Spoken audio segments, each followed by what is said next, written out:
হয়ে বাগানমুখী হয়ে গেছে। ইতিমধ্যে ওদের আমরা যেখানে দাঁড়িয়ে আছি এখানকার ৩৩ একর জমি চা গাছ শুদ্ধ আছে, এখানে সেফটি ছিল, সবই ছিল। এই যে চা গাছ দেখছেন এরকম, অর্থাৎ 30 বছর বয়সের চা গাছ, সেই গাছগুলো সব হচ্ছে ধ্বংস হয়ে গেছে। এখন তার অস্তিত্ব নেই, বোঝারই উপায় নেই। এবং এই গতিপথ পরিবর্তন হয়েছে কারণ এখান থেকে আনসাইন্টিফিক ওয়েতে হচ্ছে মাইনিং করা হয়েছে।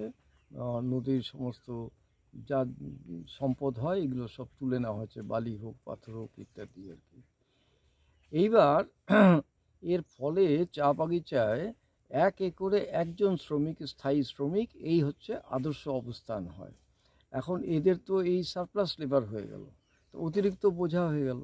দ্বিতীয় কথা, এই যে নদীর গতিপথ হয়ে যেভাবে ভাঙাভাঙি হচ্ছে এখানে, তাতে এই বাগানের অস্তিত্বটাই বিপন্ন হয়ে যাবে।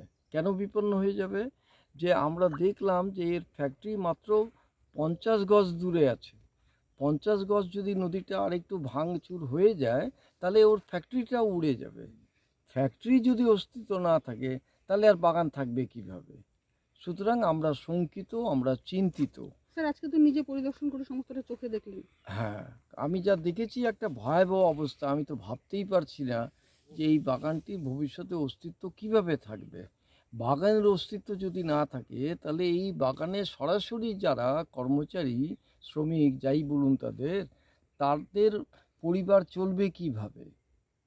1 নম্বর। 2 নম্বর, এতগুলো পরিবার যদি রাস্তায় দাঁড়িয়ে যায় তাহলে এত অঞ্চলের আর্থিক, সামাজিক, সাংস্কৃতিক ভারসাম্যটাই তো হারিয়ে যাবে। একটা ভয়াবহ একটা সংকটের দিকে আমরা এগোচ্ছি। তাই এই এখানকার যিনি জেনারেল ম্যানেজার উনি আজকে প্রেস মিট করলেন এবং করে উনি আবেদন করলেন যে এই বিষয়টিকে, আমরা তো পরশুদিন গিয়ে, অর্থাৎ বাগান কর্তৃপক্ষ, আমরা অ্যাসোসিয়েশন, ইন্ডিয়ান টি প্লান্টার্স অ্যাসোসিয়েশন মিলে আমরা গিয়েছিলাম ডিএমের ওখান থেকে। তারপরে উনি আমাদের বক্তব্য শোনার জন্য একটা বৈঠক হলো, সেটা হয়েছে ডিএলআরও এডিএম ল্যান্ডের সাথে। চা বাগানটা এডিএম ল্যান্ডই দেখেন আর কি। এবং তাকে বলা হয়েছে, উনি বললেন যে হ্যাঁ, বিষয়টা সম্পর্কে আমি জানি, আমরা একটা প্রপোজাল পাঠিয়েছি,